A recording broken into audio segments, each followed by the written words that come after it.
Well, it's going to be kind of weird asking you this question because Sunday night you have some pretty big stuff happening with your character. I'm told, yes. I can't really give anything away, but yeah, it'll be a good episode. I think Pope was normally out for himself, and in this episode he maybe makes a decision that instead of running away and just taking off forever, he makes a decision to help. And how does that decision kind of change and evolve your character for the rest of this season going into season 2? Well, I think in a positive way. I think Pope has normally just been a very selfish, all just entirely for himself, and this time I think he makes a decision where no, I'm gonna help out the 2nd Massachusetts, and I'm gonna help these people, even though he doesn't care about any of them. He actually does. And he's kind of almost the Han Solo character, except for that he's a cook. Now, are we going to see some more of that worked into the show as far as his culinary skills? Yes, only his culinary skills will expand into, let's say, more explosive ingredients. Well, what I want to see is you guys find an abandoned McDonald's or something just for an episode and open up the kitchen and have some fun. I don't think he's actually going to be in the kitchen for very much longer. I think what he will do is he'll start concocting and working with more explosive ingredients, and again, yet to help the 2nd Massachusetts. Well, I kind of like that they sprinkle in that piece of his personality because it makes him such an interesting character. Totally. He's not your typical everyday bad guy. He can actually cook.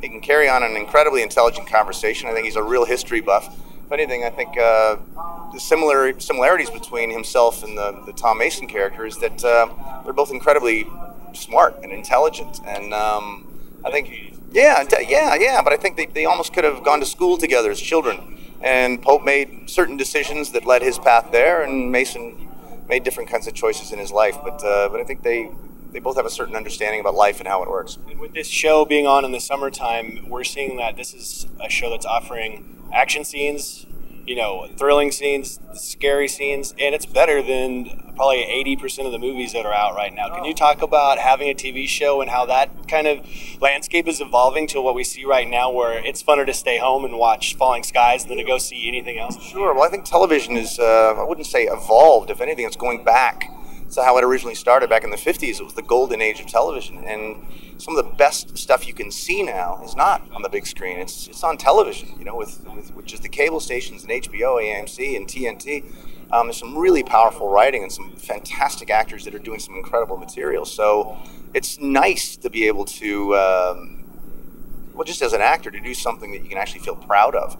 And you're not, oh God, here we go, and it's TV. It's actually, it's just a powerful show. Well, and talking on that note, I mean, we have the aliens in this look so good. And I mean, there's another alien movie that came out and everybody's like, that alien's garbage. So, I mean, for a TV show to have even just such good-looking monsters, it's awesome. And they are monsters. They're not gorgeous-looking, humanoids with big boobs and all that kind of stuff. I mean, they're ugly, disgusting-looking, insecty-looking things. I mean, they're very alien, and they're scary, and they take no prisoners, and they're out to kill. And you've got people who aren't soldiers, or they're reluctant soldiers, and now they've got to fight back, and you've got to learn how to do that. Otherwise, you're dead, or your children are taken from you. And they're real, and that has to help you as an actor, that you're not acting against CGI, you're acting against something that's actually there. It's pretty amazing. The sets on this show are just so epic.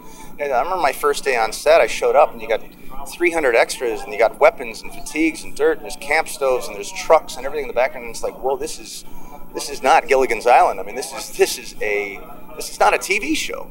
This is huge. This is a gigantic undertaking. So you would show up and go, whoa, this is not a regular day at the office for anything that we're all that used to.